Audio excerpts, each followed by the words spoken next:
আলেম ওলামাদেরকে বলবো, এই সিজনে ওয়াজ করবেন সব এই বিষয়বস্তু নিয়ে। জনগণকে সতর্ক করেন। অনেক নসিহত করছি মানুষকে, নসিহত, বাপমার হক, নামাজ পড়ার ফজিলত, দান সদকা করার ফজিলত, এগুলো বলার আরো অনেক সময় পাবো ইনশাআল্লাহ। আল্লাহ রাসূল সাল্লাল্লাহু আলাইহি ওয়াসাল্লাম আয়েশা সিদ্দিকা রাদিয়াল্লাহু আনহাকে যখন বিয়ে করেছেন, আমাদের আম্মা জানের বয়স ছিল তখন মাত্র 6 বছর। নবীজি মা আয়েশাকে তুলে নিজের ঘরে উঠিয়ে নিয়েছেন, তখন ওনার বয়স ছিল 9 বছর এবং তিনি আল্লাহর নবীর সঙ্গে সংসার করেছেন 9 বছর।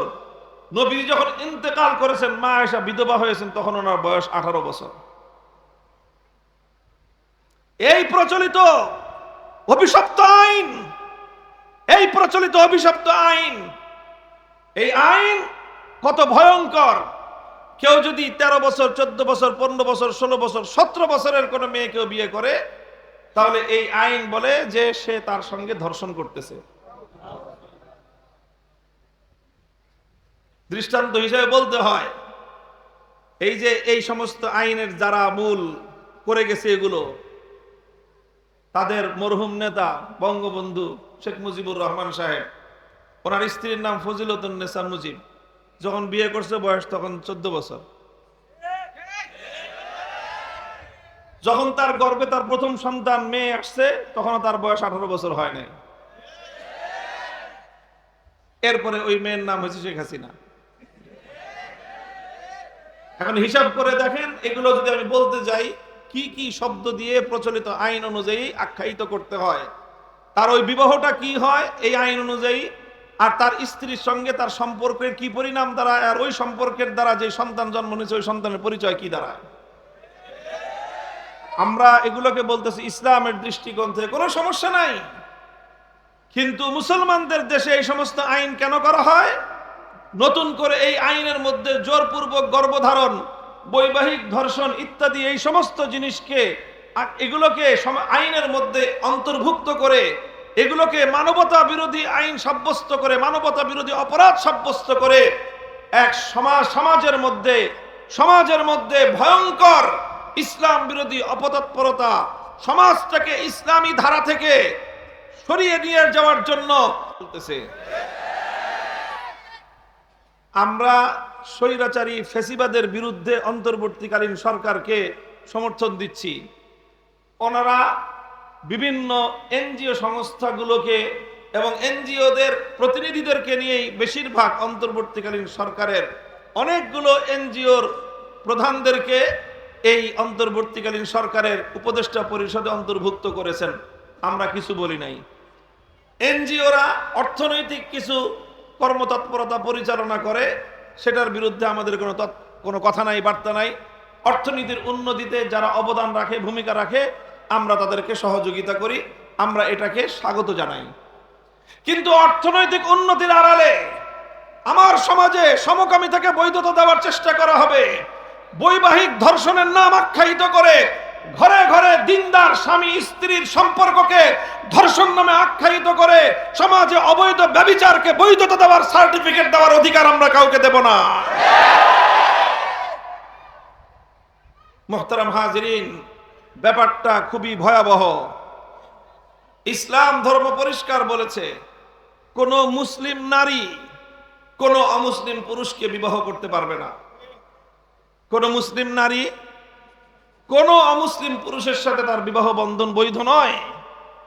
হ্যাঁ, মুসলিম পুরুষ অমুসলিম নারী বলতে যদি আহলে কিতাব হয়, কোরআনের পূর্ববর্তী আসমানি অন্য কোন কিতাবের যদি অনুসারী হয়ে থাকে, কিন্তু সে কোরআনের উপর ঈমান আনে নাই, যার কারণে সে ঈমানদার না, মুমিন না, মুসলমান না, কিন্তু পূর্ববর্তী অন্য কোন আসমানি কিতাব মানে, এই ধরনের আহলে কিতাব মেয়েদেরকে বিয়ে করার বৈধতা ইসলাম রেখেছে।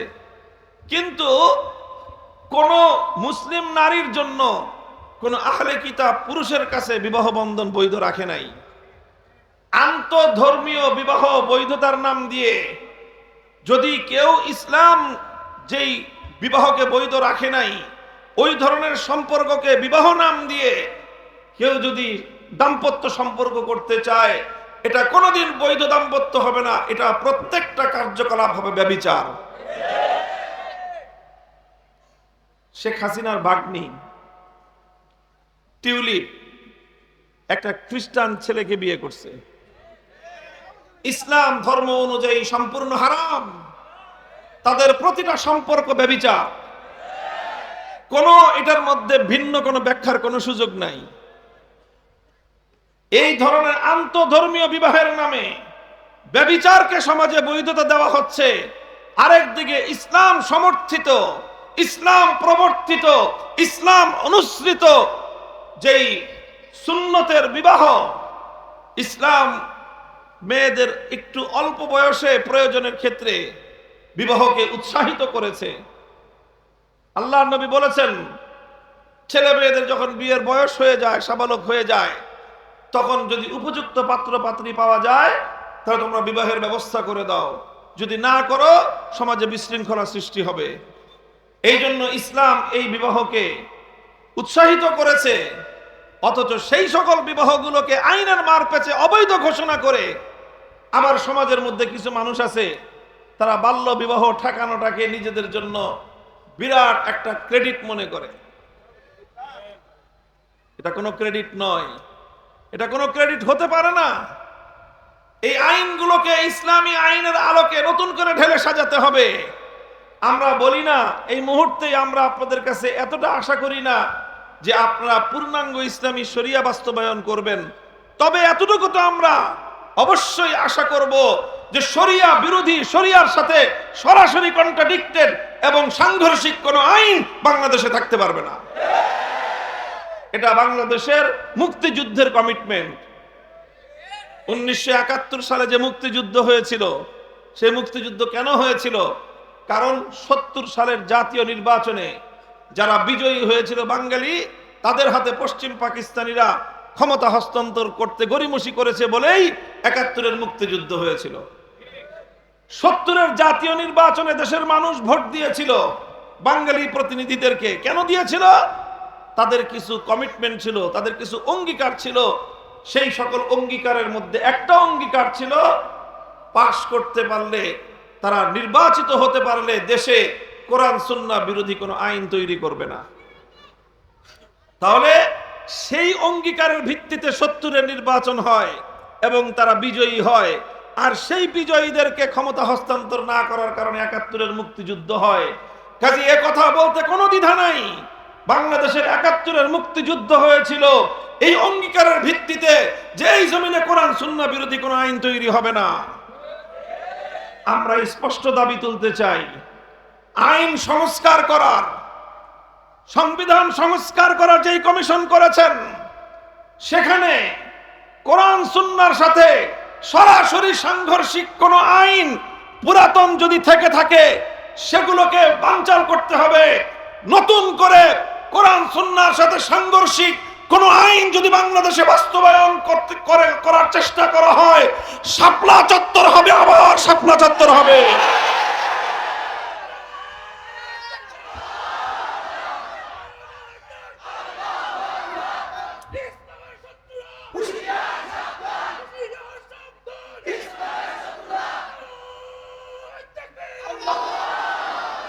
বাংলাদেশ এখন পুনর্গঠিত হচ্ছে। কি হচ্ছে? পুনর্গঠিত হচ্ছে, রিফর্ম হচ্ছে।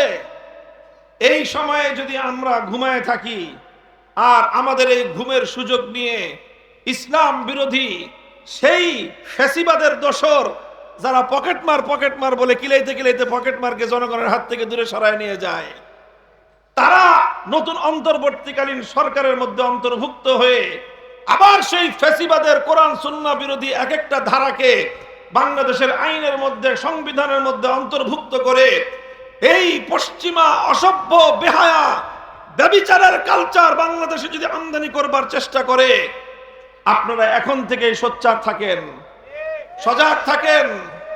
আমি আলেম ওলামাদেরকে বলবো, এই সিজনে ওয়াজ করবেন সব এই বিষয়বস্তু নিয়ে। জনগণকে সতর্ক করেন। অনেক নসিহত করছি মানুষকে, নসিহত, বাপমার হক, নামাজ পড়ার ফজিলত, দান সদকা করার ফজিলত, এগুলো বলার আরো অনেক সময় পাবো ইনশাল্লাহ। এখন যেটা বেশি জরুরি সেটা হলো যে রিফরমেশনের নামে, সংস্কারের নামে, পুনর্গঠনের নামে যদি আরো নতুন করে কোরআন সুন্নাহ বিরোধী, শরিয়া বিরোধী কোন আইন, কোন নীতিমালা, কোন কালচার বাংলাদেশে আমদানি করার, বাংলাদেশের আইন এবং বিচার ব্যবস্থায়, সংবিধানের মধ্যে এগুলো অন্তর্ভুক্ত করে দেয়ার, বিচারের মধ্যে, আইনের ধারা উপধারার মধ্যে এগুলো অন্তর্ভুক্ত করে দেয়ার যেই সকল পায়তারাগুলো চলছে, এগুলোর ব্যাপারে জনগণকে সোচ্চার করে এগুলোকে রুখে দাঁড়াতে হবে আমাদের। একটা বছর যদি আমরা এই ব্যাপারে সোচ্চার থাকি, 100 বছরের জন্য বাংলাদেশের জাতি নিরাপদ হয়ে যাবে।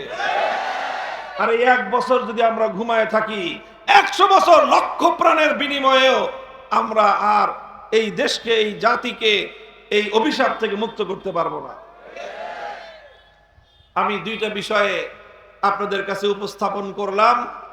একটা হলো শিক্ষা কমিশনের মাধ্যমে নতুন করে আবার নাস্তিক, মুরতাদ, ইসলাম বিদ্বেষী যে সমস্ত শিক্ষাবিদদের নামে কুলাঙ্গারদেরকে শিক্ষা কমিশনে অন্তর্ভুক্ত করা হয়েছে, তাদের মাধ্যমে সেই পশ্চিমা এজেন্ডা বাস্তবায়ন করে বাংলাদেশটাকে ধর্মবিদ্বেষী একটি শিক্ষা ব্যবস্থায় আমাদের প্রজন্মকে গড়ে তোলার পায়তারা, এটা বরদাস্ত করার কোনো সুযোগ নাই। আরেকদিকে হলো এইভাবে সমাজের মধ্যে অন্যায়, সমকামিতা, বেহায়াপনা, অশ্লীলতা, জেনা, ব্যভিচারকে ব্যাপক করে দেওয়ার জন্য ইসলামী সমাজ ব্যবস্থার বৈবাহিক ব্যবস্থা, বৈবাহিক যে নিয়ম নীতি, বৈবাহিক যে কালচার, সেই সবগুলোর বিরুদ্ধে একটা একটা করে বিধিনিষেধ আরোপ করে সমাজটাকে ওর প্রতি দুর্গন্ধময় একটা সমাজে পরিণত করবার চলমান এই পায়তারাকে এখনই রুখে দিতে হবে। আলেম ওলামা, আপনারা এই সকল বিষয়ে জাতিকে সতর্ক করেন, সোচ্চার করেন। কান্নাকাটি, হাসাহাসি করার অনেক সময় পাবো, কান্নার ওয়াজ, হাসির ওয়াজ অনেক সময় পাওয়া যাবে বেঁচে থাকলে। কিন্তু এখন পুনর্গঠনের সময়, সংস্কারের সময়। এখন যেন আমাদের অবহেলার সুযোগ নিয়ে, আমাদের গাফলতির সুযোগ নিয়ে এই ধরনের কোনো ভয়াবহ অপতৎপরতা আমার দেশে যেন নতুন করে কেউ চালাতে না পারে, এই ব্যাপারে আমাদেরকে ঐতিহাসিক ভূমিকা পালন করতে হবে ইনশাআল্লাহ। আমি আপনাদেরকে ইমানি দায়িত্ব মনে করে কথাগুলি বললাম, আপনারা এই ব্যাপারে সজাগ থাকবেন। আল্লাহ রাব্বুল আলামিন আপনাদেরকে তৌফিক দান করুন। আমাদের সকলকে একটি সুন্দর বাংলাদেশ, যে বাংলাদেশে ইসলাম আরো বেশিভাবে পালিত হবে, ইসলামী অনুশাসন আরো সুন্দরভাবে অনুসৃত হবে, এমন একটি দেশ, জাতি গড়ার প্রত্যয় এবং তার জন্য আশাবাদ ব্যক্ত করে কথা শেষ করলাম। ওয়া আখিরু দাওয়ানা আলহামদুলিল্লাহি রাব্বিল আলামিন। আসসালামু আলাইকুম ওয়া রাহমাতুল্লাহ।